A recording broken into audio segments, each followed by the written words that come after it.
to Bean, Dunk, Contest, Blank. Good Wednesday morning, everyone. Welcome to First Things First. Jenna Wolf, Nick Wright, very happy Brandon Marshall, and Kevin Wilds. And Brandon, it is a damn shame you have not been on the Nets bandwagon this year. That would have been the team to go with. That one right there, with Blake leading the way. Is it too late, Jenna? Is it too late to get on that bandwagon? It's a little late, my friend. It's a little late. The bandwagon's full. We're going to get to the Nets' big romp last night. We got to start, though, this morning with a shocker. It shocked me, at least. Mavs Clippers game 2. Remember, Dallas won game 1. They had a barrage of three-pointers. So guess what they did in game 2? Exactly the same thing. They're no dummies. Both Kawhi and Paul George showed up, but they got no help from anyone else on that Clippers team. And Luka was Luka. He took advantage. We'll have much more on him in a second. Clippers lose. They're down 0-2 now, headed back to Dallas. Here's Paul George after the loss. We got to rise to the occasion. Factor of the matter is if we don't, we're done for. But there's no level of concern. I mean, we just got to play our game. We got to play through this. I'm pretty sure everyone expected us to win this. So they were the underdogs. And when you're a lower seed, I mean, you really don't have high expectations. So they're playing free. They're playing with confidence. I think we're giving them a little too much confidence. So that's on us to shut that down.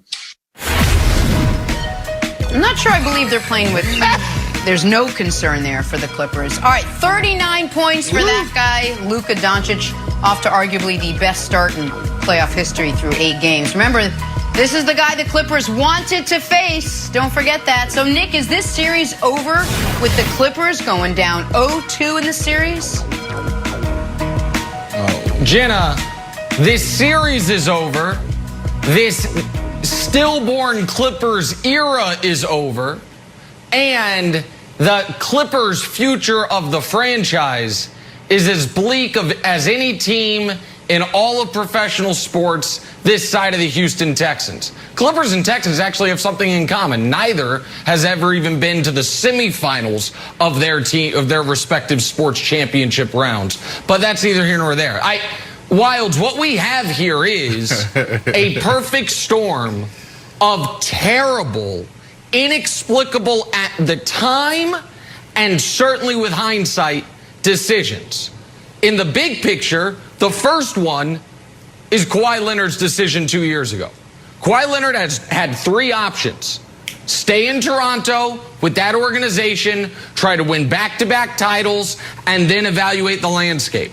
Option 2, go home to Los Angeles to play with the greatest player ever in Anthony Davis and win titles. Option 3, go to the sorriest franchise in NBA history, have them trade away every asset they have for Paul George and say, that's how we're going to do it. And in the meantime, I'll sign with New Balance as a nice little bonus. He chose that. That is a historically bad decision. Almost as bad as the decision Wilds, his organization made when they decided in game 72 we could play the Blazers in round 1 if we win. We could play the Mavs in round 1 if we lose. And we are going to intentionally lose so we won't have to play the Lakers in round 2. Instead, we'll play them in round 3. The problem with that is if you go home in round 1, it doesn't matter. You never get there. So it was, in hindsight, Wilds, an unforgivable... Well, I'll go to Brandon. Brandon, you disagree with anything I'm saying? They're ruined. They're ruined in this series. No, they have no assets. They have no cap flexibility. They're ruined. That's why I'm laughing at you, because the question's about falling down 0-2 and do they still have a chance, not about next year. And the answer is no. Yeah, they have a chance, Jenna. But that's all. They have 2 of the best players in the NBA. Yeah, yes, they do. They play well. That's not the problem. If you watched the game last night, Paul George did what he was supposed to do. Kawhi Leonard did what he was supposed to do. He had 30 in the first half. And he still lost. And he also stepped up on the defensive side when he needed to. But it's about the bench. It's about the others. It's about the supporting cast. When you look at Pat Beverly, when you look at, Reggie Jackson, Marcus Morris, like where are you guys? That's the difference in this game, in this series. Then you look on the Dallas side. Your son, Luka, phenomenal, unstoppable. This kid is on another planet, in another planet. But then he also has a supporting cast that's playing lights out. Maxey, Porzingis. I mean, these dudes couldn't miss. It was like they were shooting in the ocean. Tim Hardaway, phenomenal. So I think when you look at this game, when we're talking about this series, that is the difference. Man, But is that just real quick? Is I that don't know, change? man. I just don't know if I can see you think Tim Hardaway playing that way. It's going to be hard. Listen, it's going to be hard, but they definitely have a chance. They definitely have a chance. Wilds, you tweeted out have a chance. A really interesting stat that showed, like, what's it happened? 4 times a team fell down 0-2 at home in NBA history and came back to win. Yes, and I think tweeting out an interesting stat, it gives me too much credit. I basically took a picture of my television and said send. So I will take credit for, going low-key viral on it. But here's what the stat said. So shout out to NBA TV for making the stat. 4 teams have come back from down 2-0 at their home court. It was the 2017 Celtics, but here's the thing. That team had a lot of heart. IT, Avery Bradley, Jay Crowder, a lot of heart on that team. I don't see that with the Clippers. 05 Mavs, of course, Dirk. 94 Rockets end up winning the championship in the 69 Lakers. I don't think we're going to add the Clippers to this squad, Nick. I do not. I think they're totally cooked. Of course. They were the 8th best defensive team during the year. They've been the absolute worst during the playoffs. And Brandon, when you talk about, like, where's the bench, where's the other guys, here's the thing about prioritizing health. I think your stars are going to show up.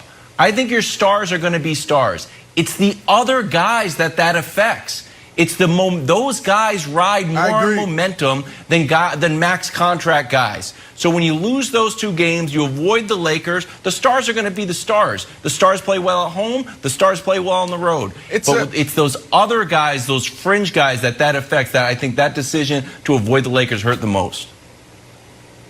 Yeah, but I don't think it's about that. It's really about this team and really the supporting cast stepping up. When I stood on the table for the Clippers beginning of this year and said I'm riding with the Clippers because I knew exactly what I was going to get from Kawhi Leonard. Kawhi Leonard had a phenomenal year. That's right. Kawhi Leonard's having a good series. Paul George, I felt and I was betting on Paul George breaking through that whole stigma of playoff P. He's doing that. Now, I will admit this, Nick. I did not account for the others not stepping up and doing their job. That's the difference here. Luka Doncic, we know exactly who he is. But, man, everybody around him is stepping up. Think about Porzingis. They did a phenomenal job of managing Porzingis down the stretch to get him to the playoffs healthy. We were talking about him being traded. He was on the trading block, and then they kept him. Why? Before this moment, they did a phenomenal job of managing Porzingis, and you're seeing the impact that he has on his team and the impact that he's having on the series. That's the difference. Well, Brandon, one thing we will agree on is this. The Clippers front office has done a miserable job, and I'm very interested to see for all those guys that, in a few months when they're interviewing for new jobs, because they're all going to be fired, how they justify this roster. Because you're surprised. Let me ask you a question. It seems that yeah, go ahead. Ask the question, please. And then I'll finish the point. No, I just don't. Yeah, because you just said everyone's fired. You just made a big move in letting go Doc Rivers, and you got a phenomenal coach that's well respected in Ty Lue. So are they going to make a move there? And then you're talking about Kawhi Leonard leaving. I just don't see this team making any moves. They can't make any moves. Okay, well, you're right. They are handcuffed for making moves because of the terrible moves the front office has made, which is why I'm not talking about Ty. I'm talking about the GM on down. The front office is going to be gone. Because maybe some people might be surprised that Reggie Jackson has been terrible in the playoffs. I'm not. I've seen him in the playoffs. People are surprised. Wait, Marcus Morris isn't a sharpshooter? Nope, not in the playoffs. Luke Kennard. You gave Luke Kennard $60 million this offseason. He's played 0 minutes. They won't take him off the bench. Serge Ibaka was their big offseason acquisition. He played 5 minutes last night. Nick Batum was supposed to come in and save the day. It's not a good roster. Kawhi and Paul George played as well as you can play, and they lost the biggest game they've played all year. It's not a good roster. Been saying it for 2 years. And Paul George could sit and tell you up and down there's no concern on that team.